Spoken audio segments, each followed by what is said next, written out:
So remember the visualization. Not only the mirror field in front, but yourself surrounded by all sentient beings.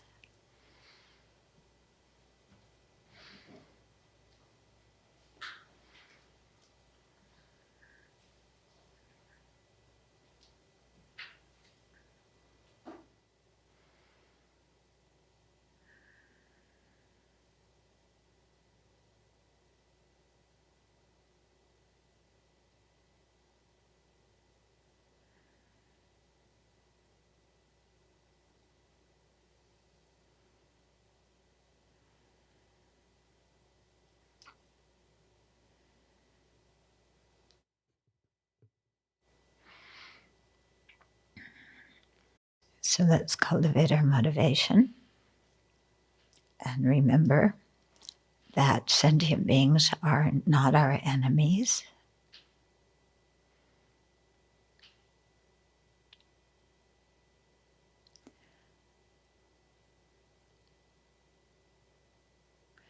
Sentient beings are not out to get us.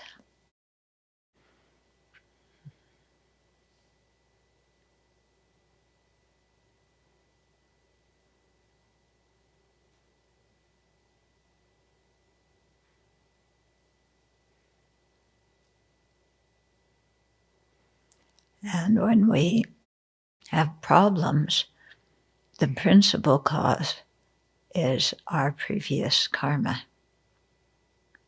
the actions we've done, previous lives or this life, that are now ripening in the experience of displeasure or suffering that we have. And if sentient beings are involved, it's because they are only the cooperative condition. If we hadn't created the karma, our mind would not be upset about this particular thing.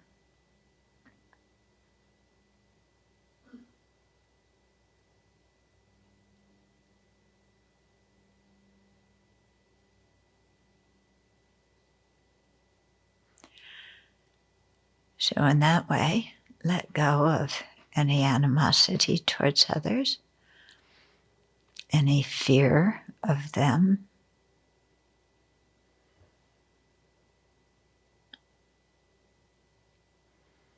any suspicion.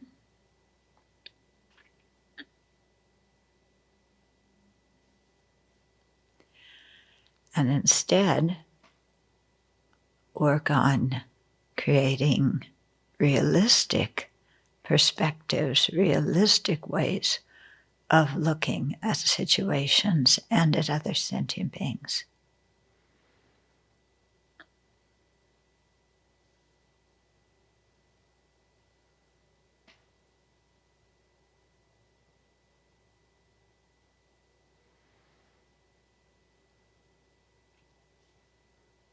So rather than expect everybody to be perfect and to do what we want when we want them to do it,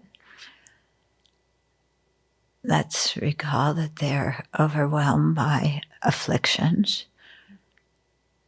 They're pushed by their own karma.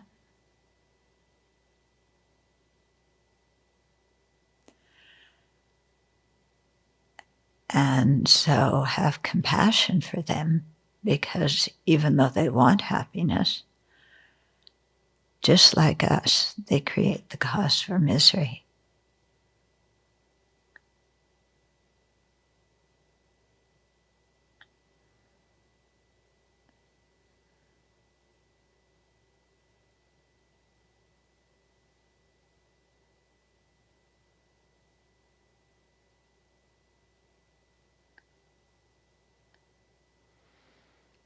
And in that way, let compassion and bodhicitta arise in your mind.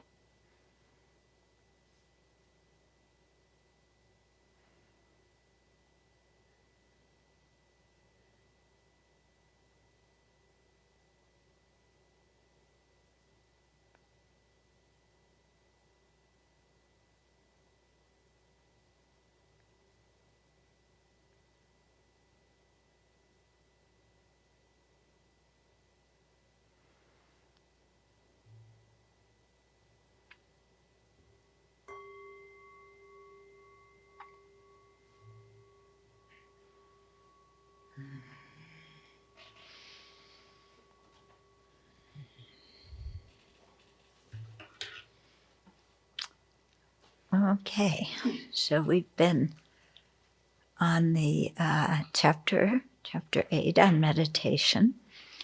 So you'll notice, chapter 8 out of 10 chapters is the 8th chapter. The chapter on meditation is the 8th chapter. It's not the first chapter. And so many people come to Buddhism thinking Buddhism is only about meditation. And that all we need is meditation. And without really understanding the different kinds of meditation or knowing receiving instructions on how to meditate, people jump in and of course they're doing their best. But, if you don't have the background, you're not going to get the results that having the background, gives us. So this is why it's so important to really understand the whole Buddhist picture and the Buddhist worldview.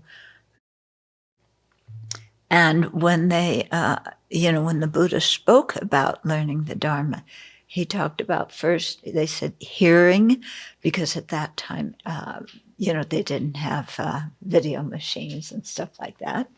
So you heard, it applies also to studying, to reading, to learning the Dharma, then thinking about it. So that could be like the kind of debate the Tibetans do and some of the Indians did before them.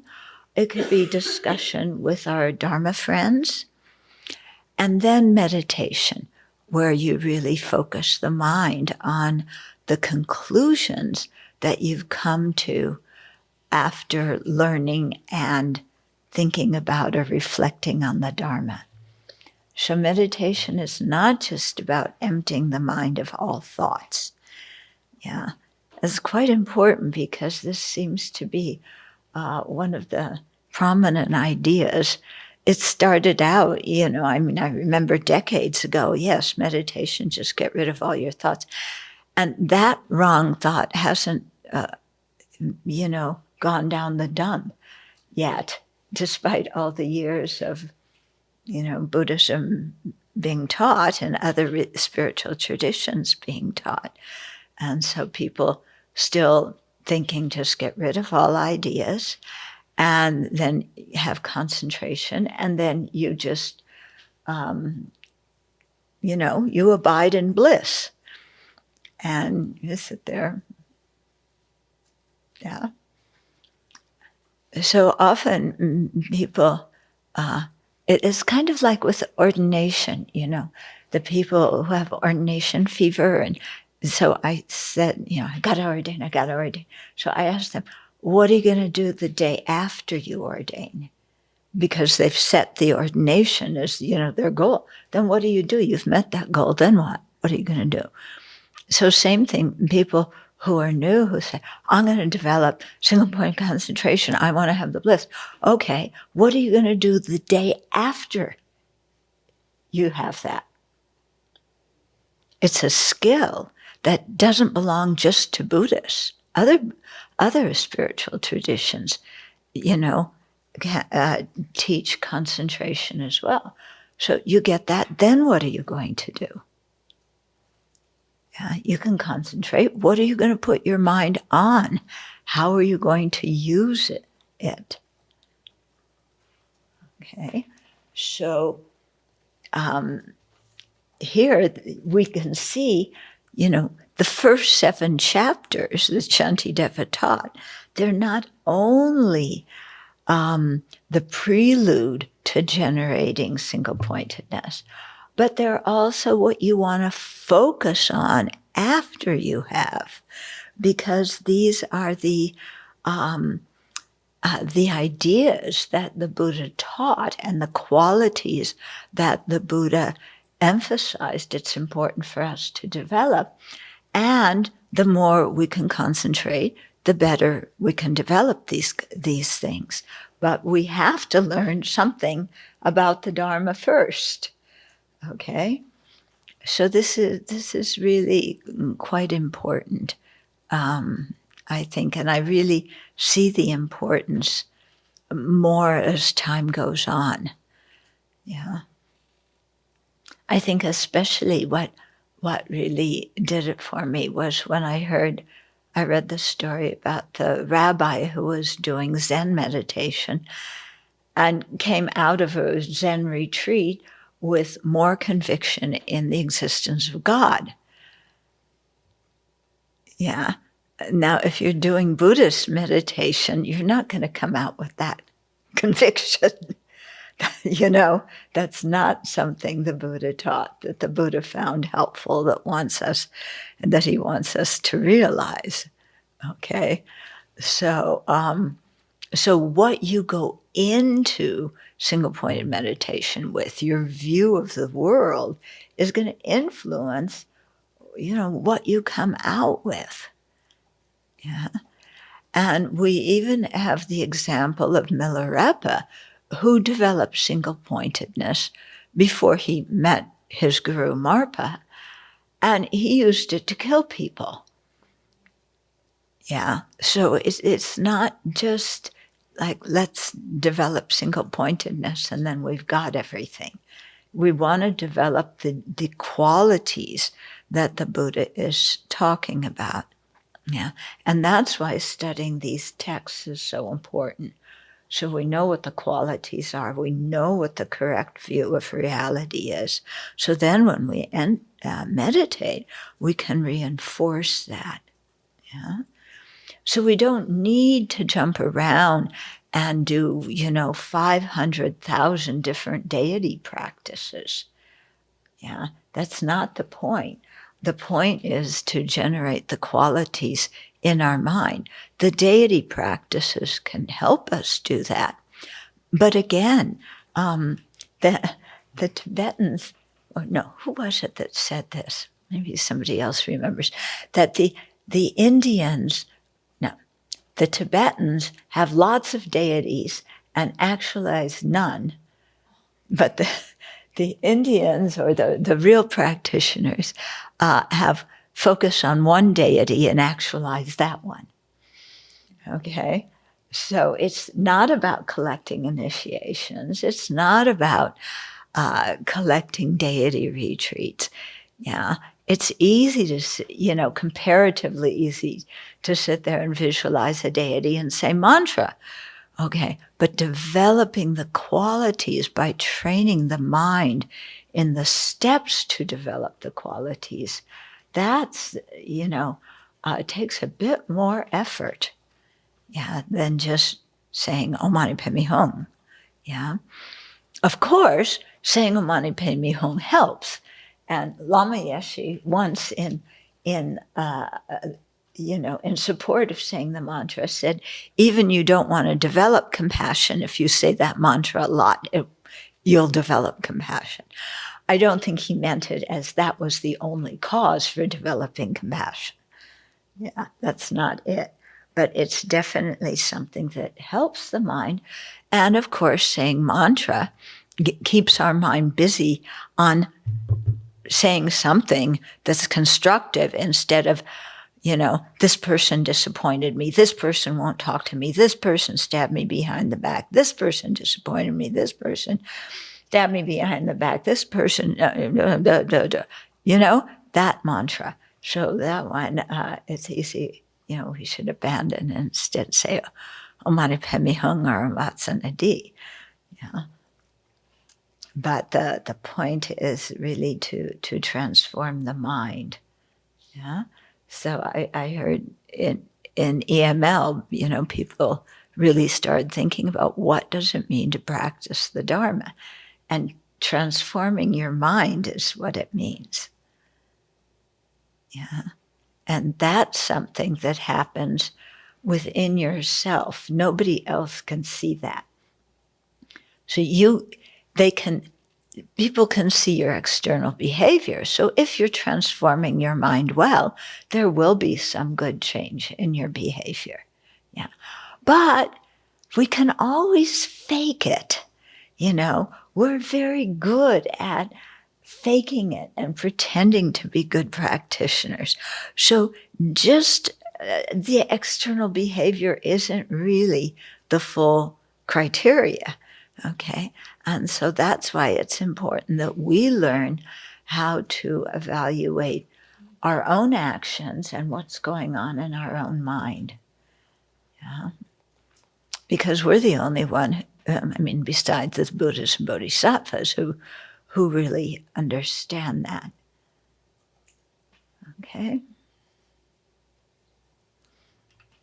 Okay, so we're on chapter 8 on meditation, and one of this section that we're going through now, what Shantideva is trying to get across to us is if you want to really develop deep samadhi, there's a lot of criteria that it's important to fulfill beforehand. And one of those that he's going through right now is detaching yourself from the hustle bustle of your regular life. Because as long as you're involved in that, and especially, in the verses he's saying now, when we're all involved with other people and our relationships and our careers, which depend on relationships and what other people think of us and if they approve of us and if they like us or if they disapprove, if they're criticizing, as long as our mind is preoccupied with that and physically and verbally we're in the middle of all of that going on, then it's going to be very difficult for us ordinary beings to calm our mind because we are so used to focusing on external objects. And when we're attached to all the external objects and external people, then, our attention goes there and the mind gets caught up with everything. Okay, so that's why in the section we're doing now, in one way, it sounds like he's really discrediting ordinary sentient beings and saying, ordinary sentient beings, their minds are full of garbage, don't hang out around them, they're really not good friends and forget about them. On one hand, it sounds like he's saying that. But then he just taught us all about having compassion for them. So why is he dissing them now? He's not dissing sentient beings. What he's pointing out is how attached we are to them, how attached we are to praise, to good reputation, to being appreciated, to being noticed, to being accepted, to a belonging. How we're so attached to those kinds of things, and how with that kind of attachment, it becomes difficult to develop single-pointedness.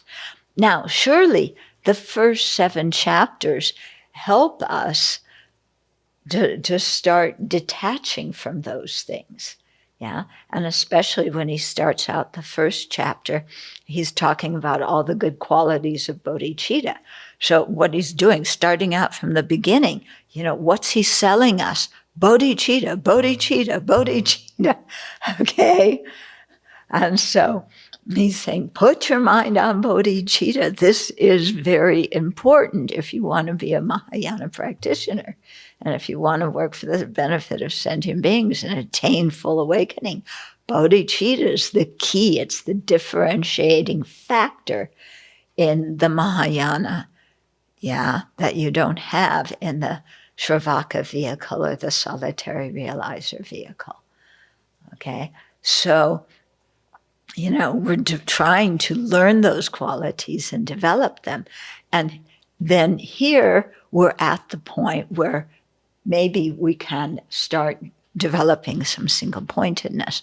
Now, you'll remember from the Kamala Shila teachings that we fortunately received from Geshe Topke, he went through the different conditions that are necessary to develop shamatha, or serenity, and the different conditions necessary to develop insight or vipassana. Yeah. So we have to know what those conditions are and then really see if we have them. That's if we want to actually go through the 9 stages of mental development and attain serenity. Yeah.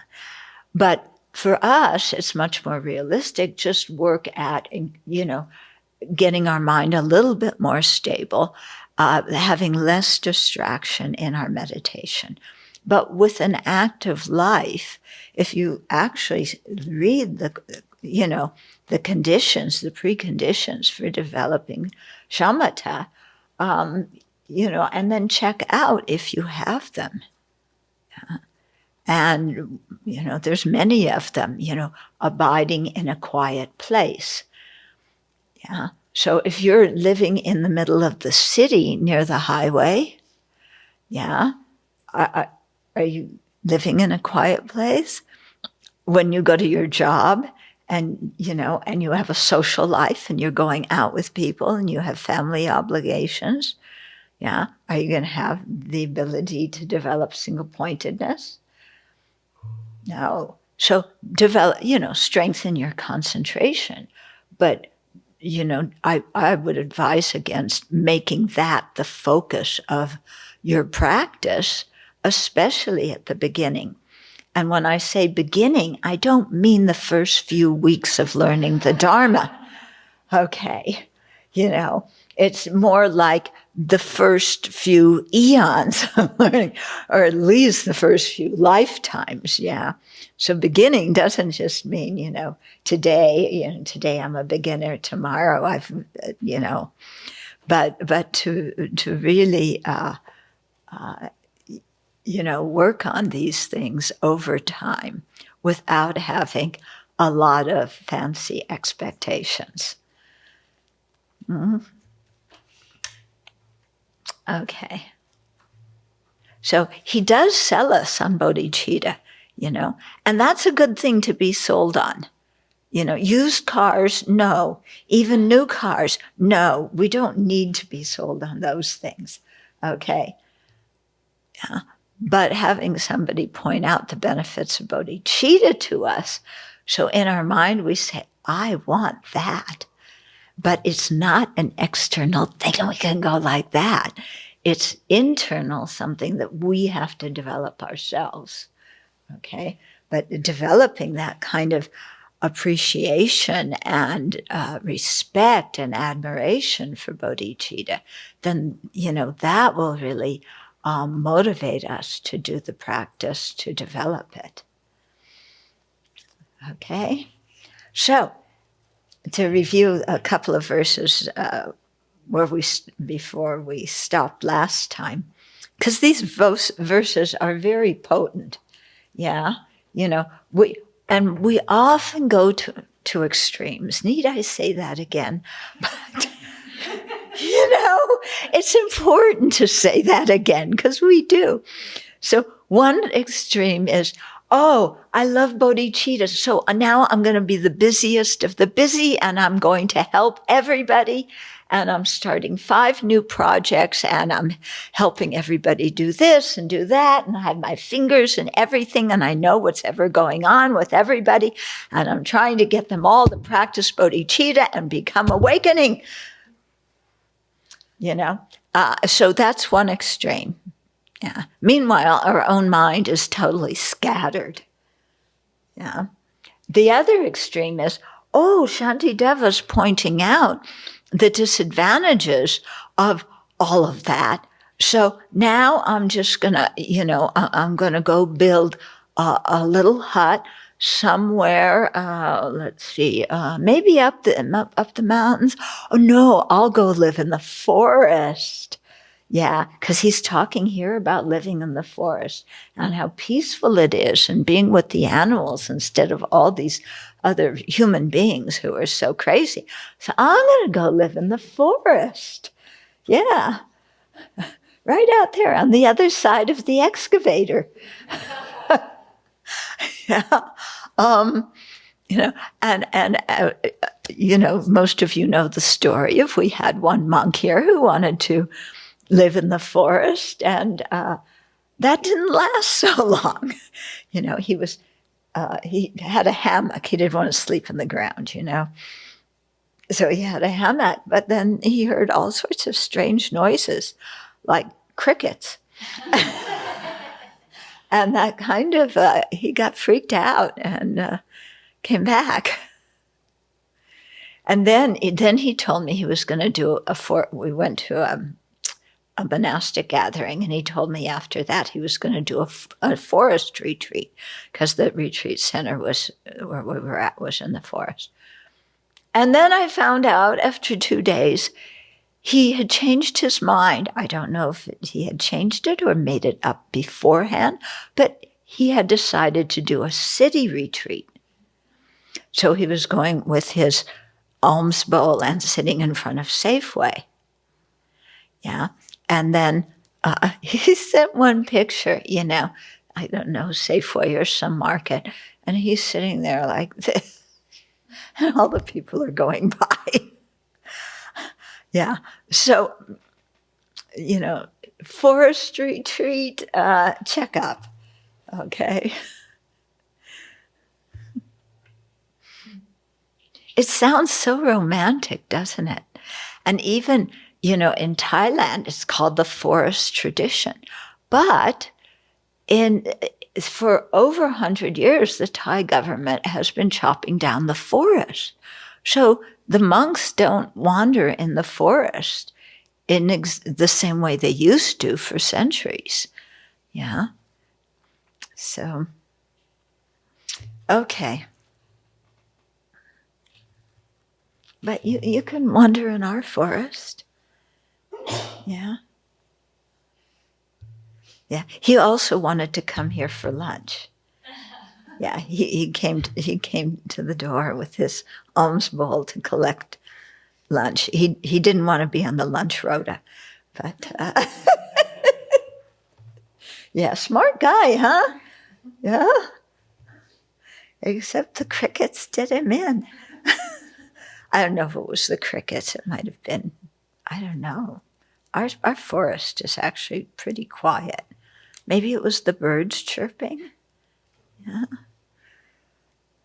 Okay. So verse 21, if there was someone who despises me, what pleasure can I have in being praised? Okay. So when you get criticized, or when you get praised, think about this.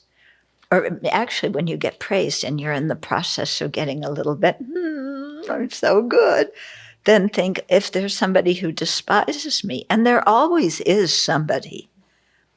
Yeah.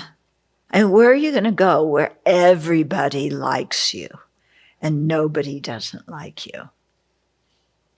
Yeah. Somewhere over the rainbow. Yeah, that's good. Go over the rainbow and find that place. Yeah. Where are we going to go? Where nobody dislikes us. Where everybody thinks that we are just fantastic. So, if we're receiving praise, if there's somebody who despises me, what pleasure can I get in being praised? Yeah, because somebody's praising me and then this guy can't stand me. So, if I'm so sensitive to what other people think, then I'm going to be happy because of what this one's saying and miserable because of what that one's saying. And then I'm going to be totally confused. Yeah. And if there's another person who praises me, what displeasure can I have when being despised? So if somebody trashes you, why do you get so upset? Because there's also going to be somebody who praises you. And we all have people who praise us. And we all have people who love us.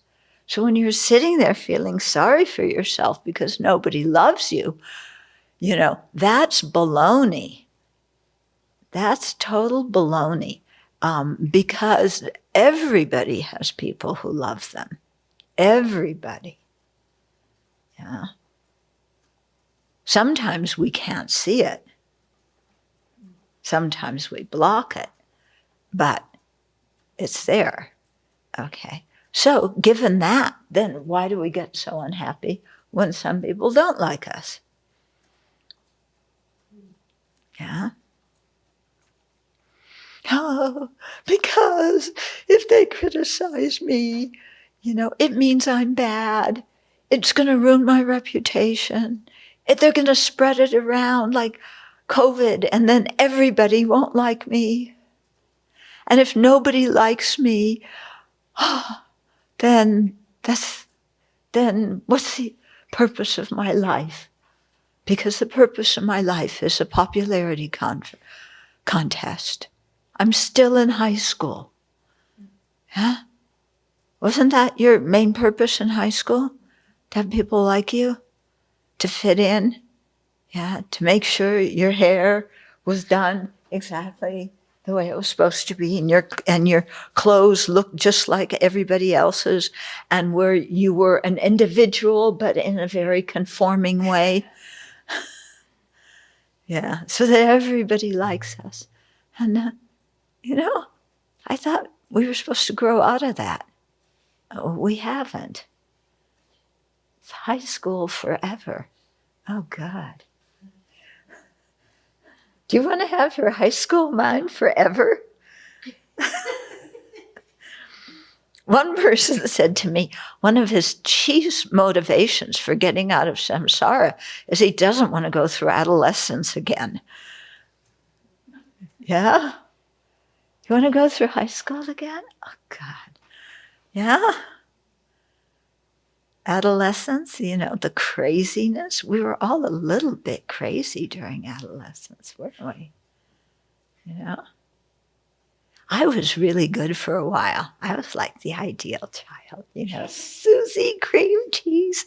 My parents were so proud of me. And then, I went away and all hell broke loose. Yeah. But, where are we going to go where everybody likes us and thinks we're wonderful? And where are we going to go where everybody hates us? And anyway, how does that really matter? Does it really matter? Why do we pay attention to what people whose minds are obscured by afflictions think about us? Yeah. This is why it's always coming out in the sutras. Pay attention to the wise. What the wise say to abandon, what the wise say to practice. Yeah. But not to other beings who are in samsara, because they'll guide you to more samsara. The wise ones will guide us out of samsara. Okay. But that's a really good verse. That one actually should, I think, be among the ones that go on our mirror. Yeah, well, our mirror is getting pretty full, which was actually good, because eventually then when we look in the mirror, we'll just see the Buddha's teachings instead of our own face. That's much better, isn't it? Yeah. Instead of, oh, look at all my pimples. Oh, all these wrinkles. Oh, everything's sagging. What would I look like if I had a facelift? Oh, I'd look younger, So instead of thinking like that when we look in the mirror, we'd have these verses and maybe we'd think across, What would I look like if I grew my hair out and parted it in the other way? Yeah. Yeah. Or I changed glasses. Yeah. Or I got, where I had the tooth extracted, maybe if I got an implant there. Or what else? Yeah, better to read the Buddhist things on the mirror. Okay, verse 22. If even the conqueror, the Buddha, if even the victor was unable to please the various inclinations of different beings, then what need to mention a malicious person such as I? Therefore, I should give up the intention to associate with the worldly. Okay, so the Buddha, had all the perfect qualities, had the compassion, the wisdom, the power, the skill to really, lead sentient beings and benefit them. But he still wasn't able to please everybody. Yeah. Some people went and said, this is why it's nice to, if you read the Pali Sutras, you get more of an idea of the Buddha as a person. And he'd go places and some people would say, well, like his first 5 disciples after he attained awakening, he went to teach them.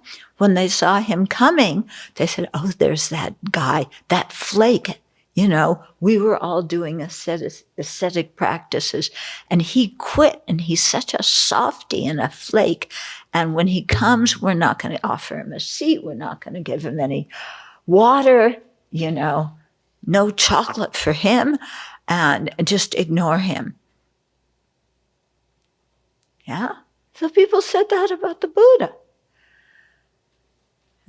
And then later on, other disciples, he would teach something and then somebody would go off and teach the exact opposite, saying this is what the Buddha taught. Okay? Or people would, when you read the stories, read the Vinaya, it's quite interesting. The stories behind the formation of each precept. And by the way, the different Vinaya traditions, Amula Sravastivada, Dharmakotaka, Pali, and so on, the stories are not identical. But it's interesting, whichever ones you read. If you think people are a bit nutty now, what some of the Buddha's disciples did, his monastic disciples, were just, out of this mind, out of this world. And that's why the Buddha had to make precepts. The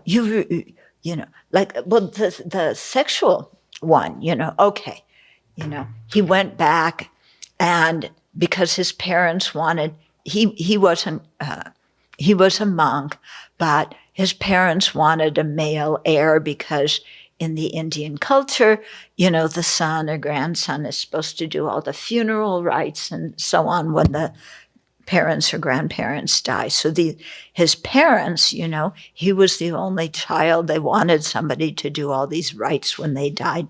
So they said, please come back, be with your wife, give us an heir.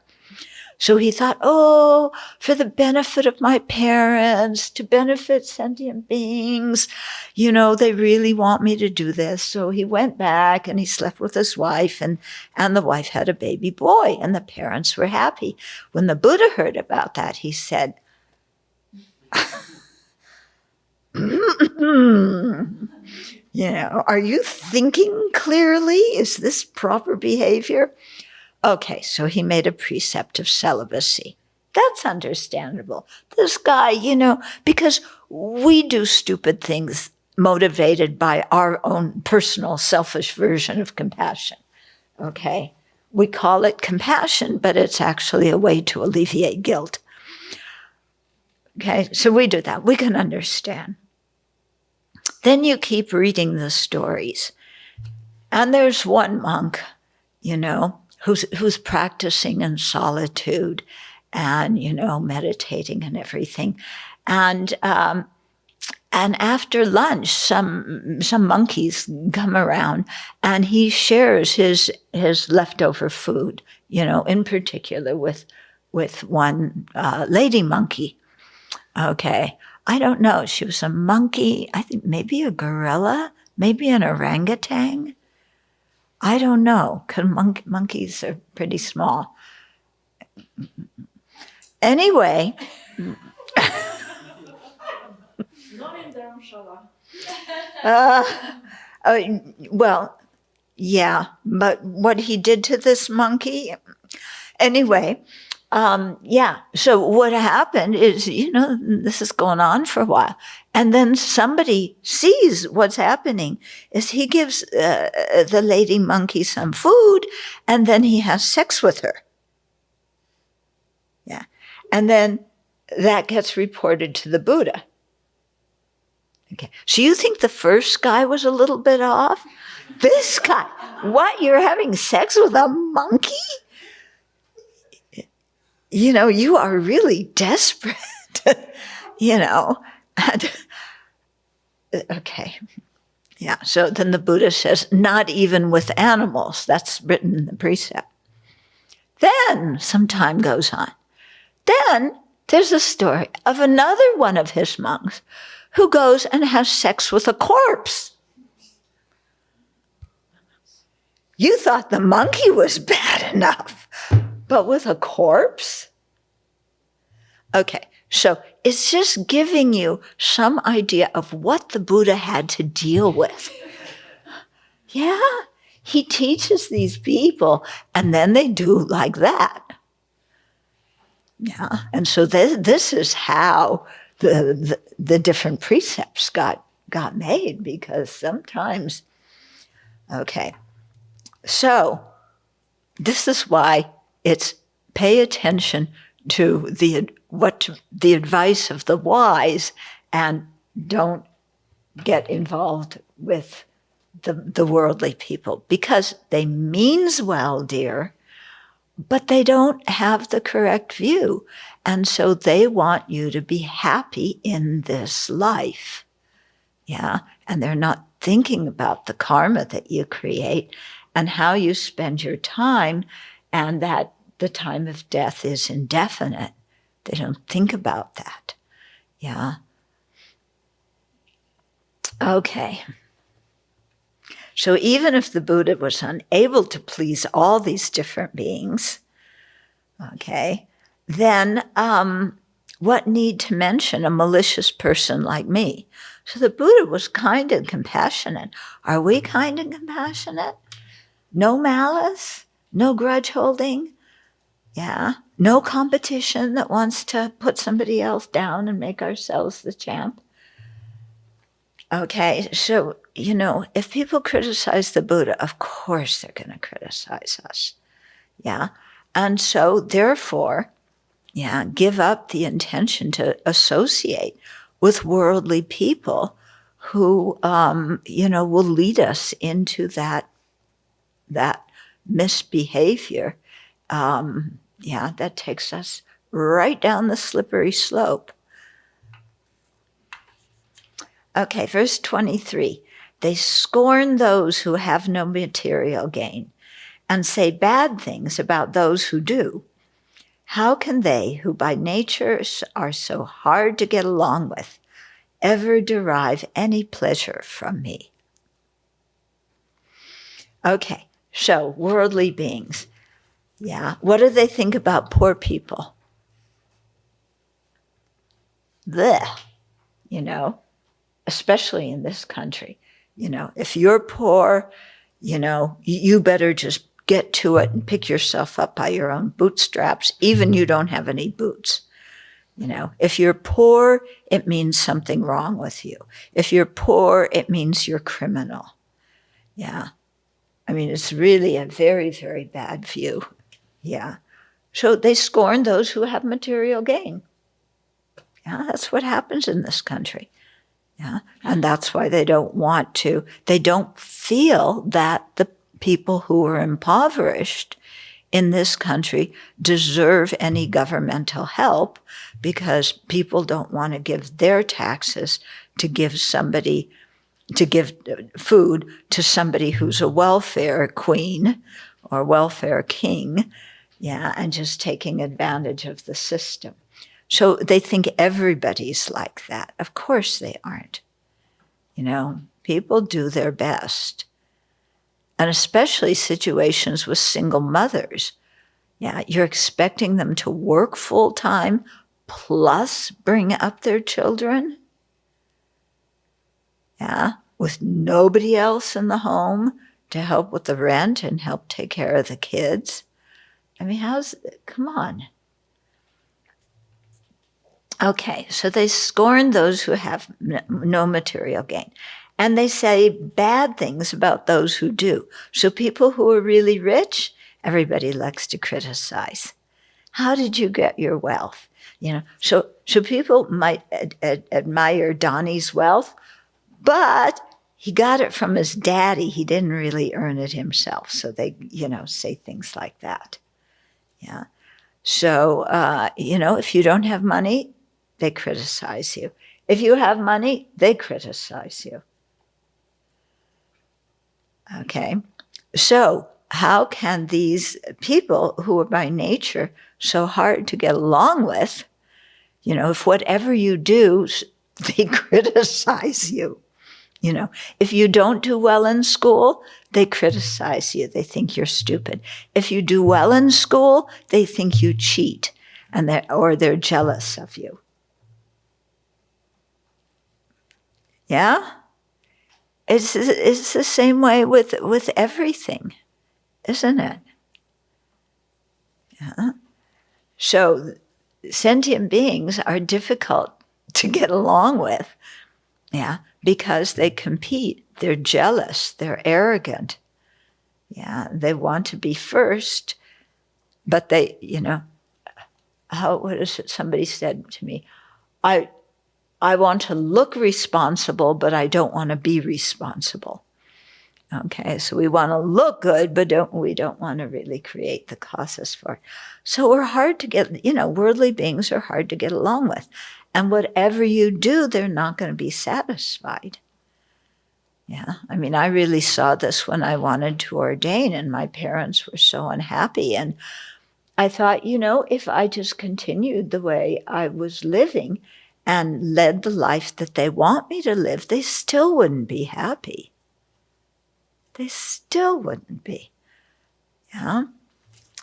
So, if this is by what they're like by nature, and it's true, sentient beings are like that.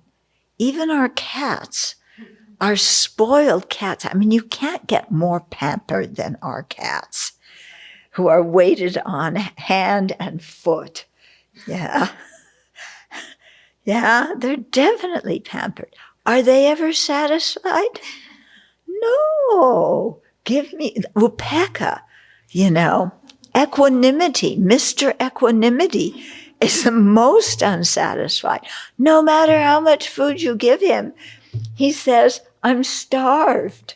I want more food now. Yeah, not in 5 minutes. Yeah, now. Actually, you should have given it to me 2 hours ago. Yeah, after I ate my last meal, you should have given me another one. Okay, so people who are perpetually dissatisfied, how in the world are they ever going to derive any pleasure from us? How are they going to have any satisfaction from us? No matter what we do, yeah, they're not going to be happy. Huh? Think about it, because I don't think, any of us really grew up to be the kind of adult that our parents wanted us to be. Did your parents have the idea when you were a baby that you should grow up to be a Buddhist and be a Buddhist monastic? Shave your hair, put on strange clothes. Yeah, not your dad. Yeah. So we didn't turn out the way they wanted us to. So even we go back and we try and live the kind of life that they want us to. Then what?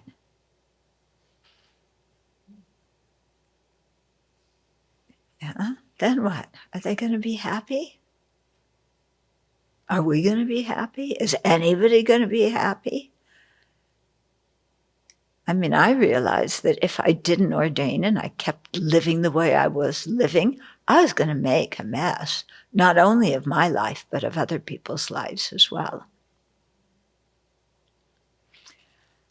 Okay, so how, how will they ever derive any pleasure from me?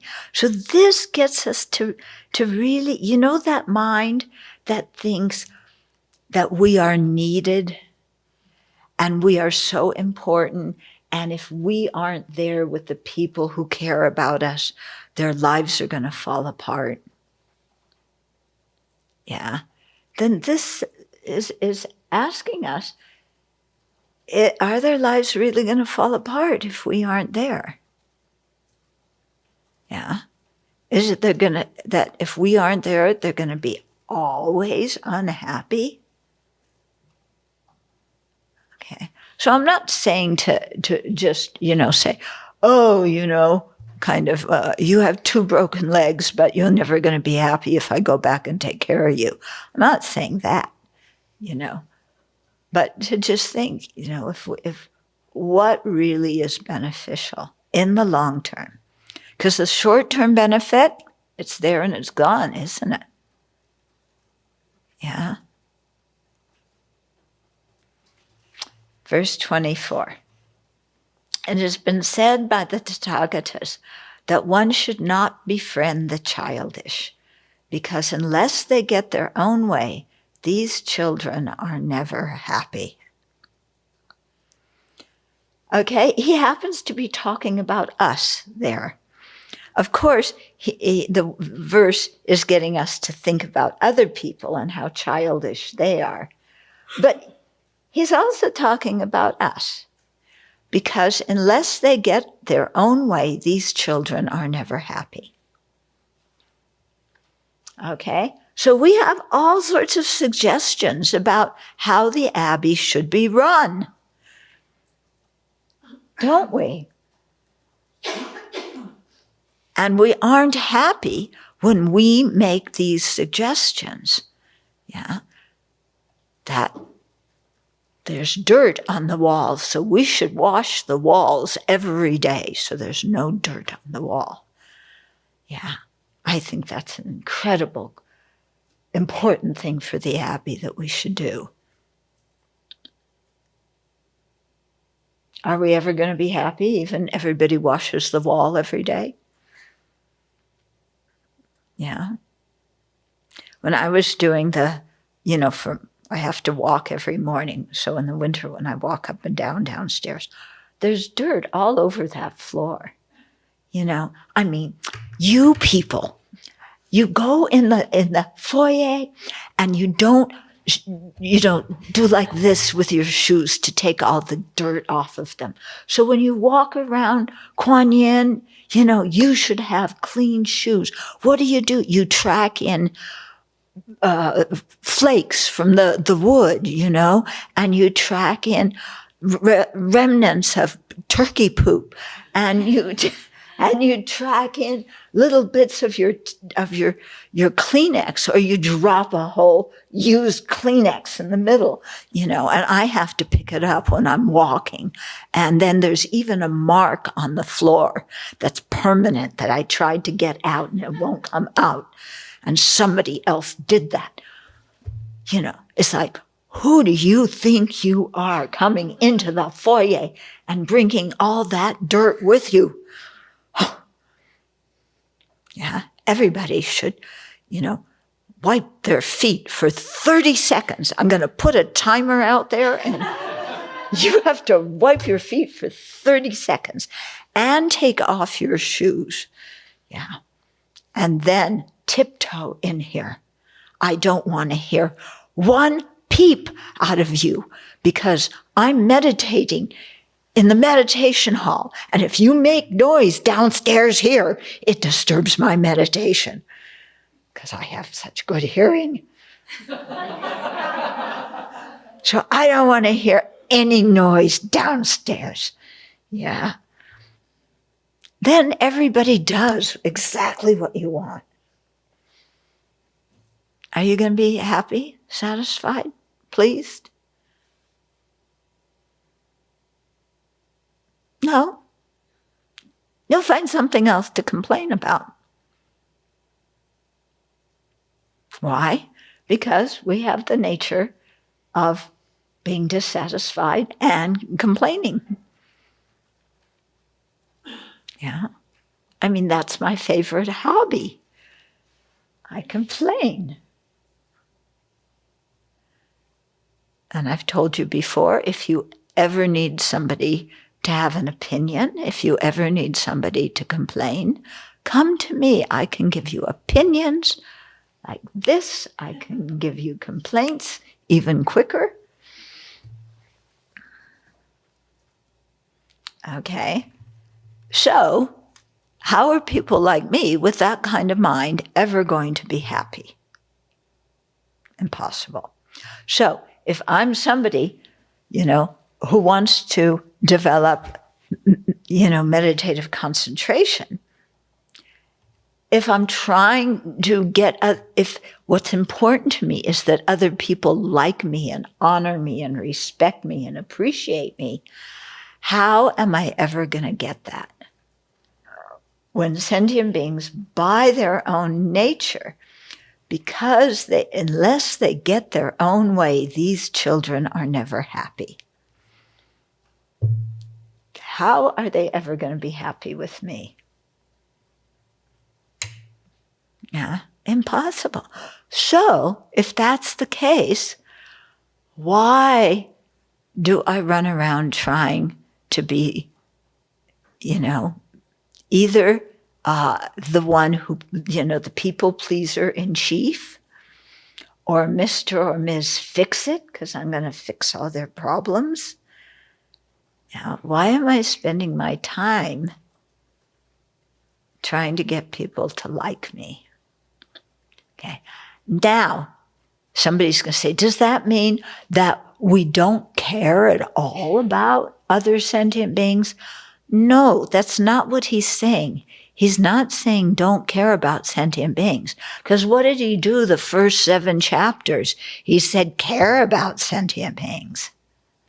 What he's saying here, care about sentient beings, but don't expect that they're always going to be happy with you. Don't spend your life trying to make everybody okay with what you do, because it's impossible. He's saying prioritize your life. What's important in your life? Yeah. Practicing, ridding yourself of the self-centered thought, calming your greed and attachment, calming your anger and grudge holding. Is that what's more important, doing that or running around trying to make everybody else happy when they're never going to be happy with what you do? So why are you attached to that? Give up the attachment. That's his point. His point is not don't care about others. It's give up attachment to approval and reputation and being a people pleaser.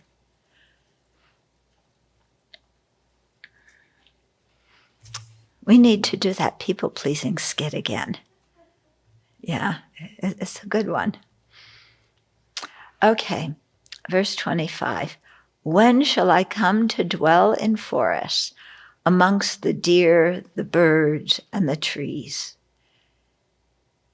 and the bears, and the cougars, and the elks? Yeah. And the ravens, who tiptoe around and are so quiet. I can develop samadhi so easily in the forest with the ravens, can't I?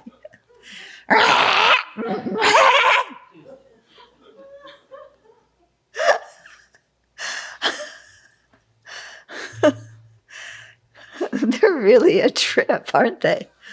I mean, oh. So next time you're meditating and you're complaining about somebody else in the hall making noise, just be glad that it's not a raven in the hall, okay?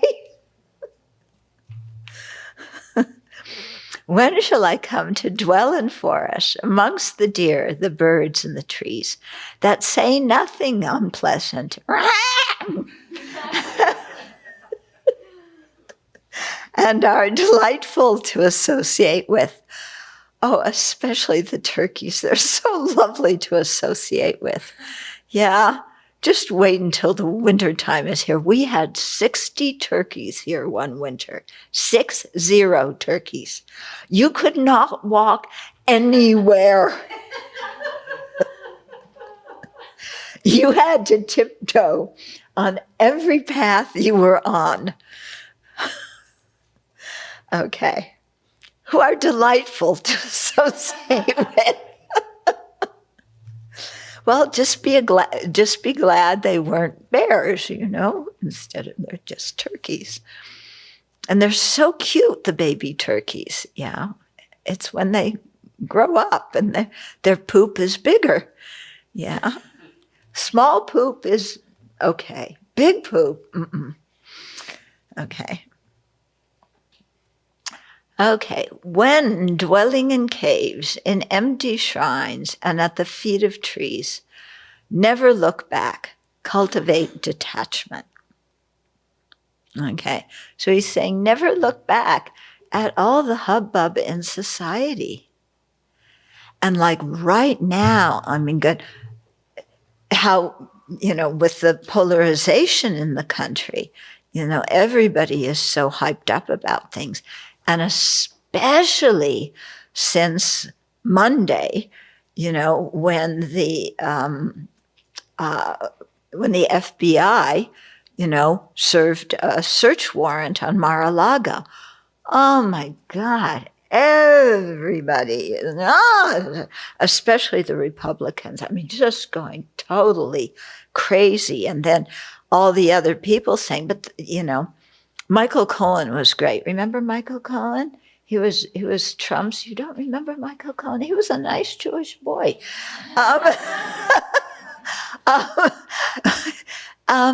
So he was Trump's lawyer. And then Trump criticized him and he turned on Trump and he, confessed. But he was the one who was paying off, was it Stormy Daniels or the other woman that he slept with? Or both? Both. He was the one writing the checks, paying off the different women that Trump had affairs with, okay? And he was supposed to get reimbursed, by the Trump organization or by Trump personally. Anyway, he got busted for being the one writing the checks. Yeah, because it was I don't know what the charge was, whether it was misusing campaign funds or misuse of funds in some way. Anyway, he got served with a warrant and a search warrant, and they came in and, they took his electronics and everything. And then he was indicted and he was convicted and he was given a 3-year term. He spent part in prison and he spent part at home in what do they call it when you're restrained at home? Home. Yeah, anyway, he couldn't leave his house.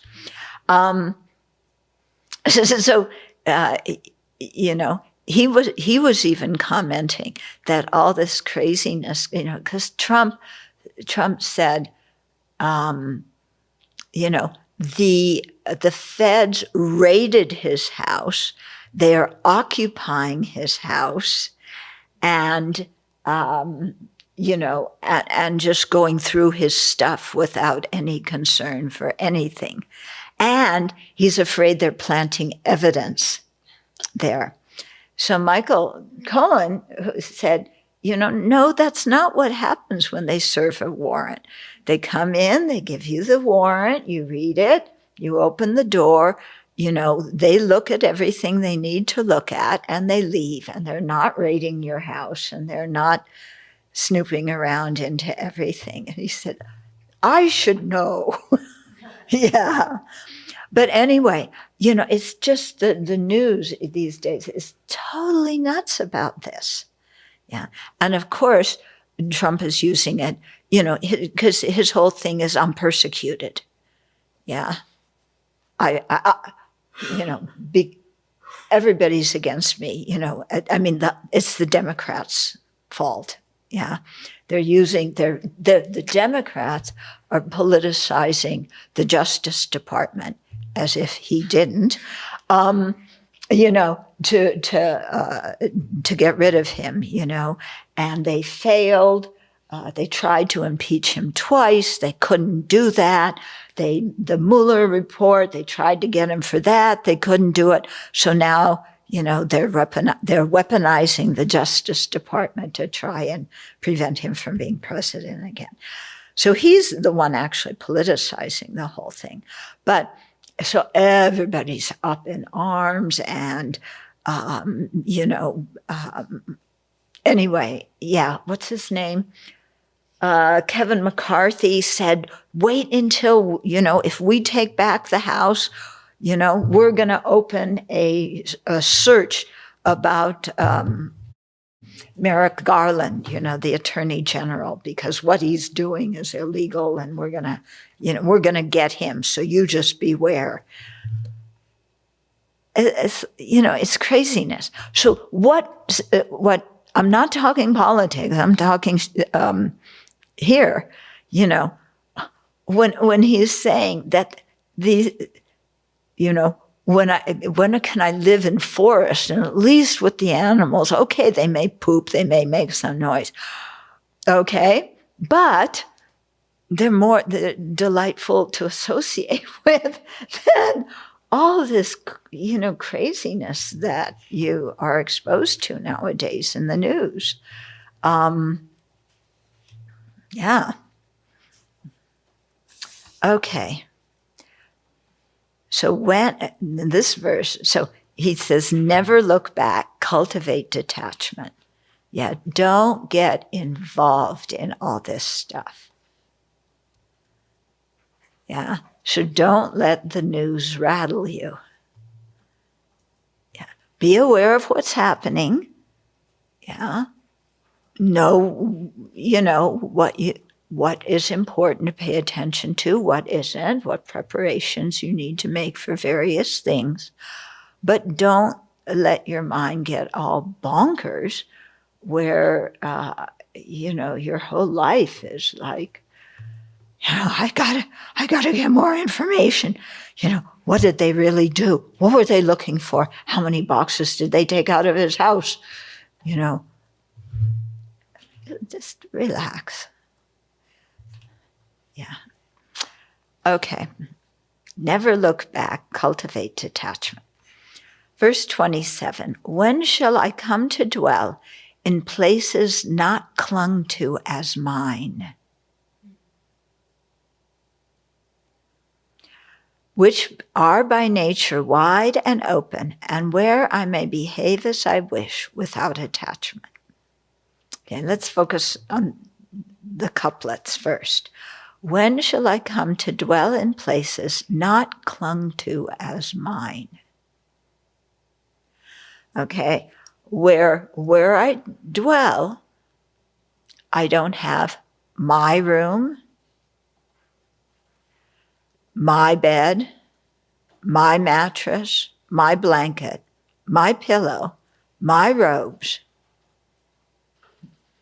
Yeah, my books, my computer, my tablet, my phone, oh my God.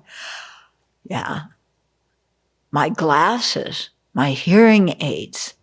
When am I going to, dwell in a place where I don't cling to everything as mine? Now, is it the place that makes you cling to it as mine? Where's that clinging coming from? Yeah, here. Okay. So I try and make a habit when I refer to where I live, instead of saying my cabin, I say prajna cabin. It's not my cabin. It belongs to the Abbey. Yeah. My room is not my room. It's the Abbey's building. Yeah. And I'm allowed to live there.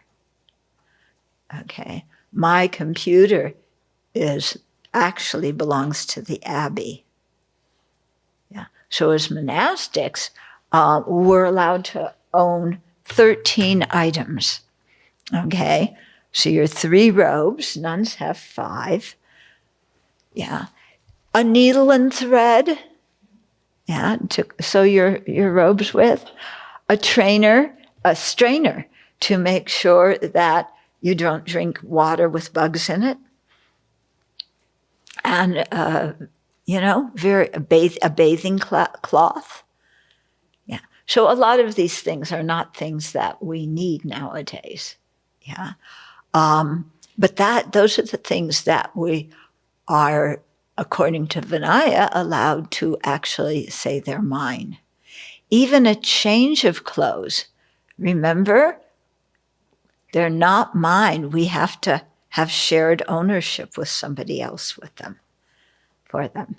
Okay? So it's really a good practice to look around and take the mine out of everything. Yeah, because as soon as we label something mine, boy, it really changes. Yeah, like this body. Yeah, my body. Oh, don't you do anything I don't want. I don't want to suffer even a pinprick. Yeah, don't you harm my body. Or do something to my clothes, or my friends, or my relatives, or, whatever thing you have that you just cherish, how whacked out we get over what we call mine. Yeah, and especially people, when we call a person mine, boy, that adds a whole other layer of attachment, expectations, and so on. Rules of the universe.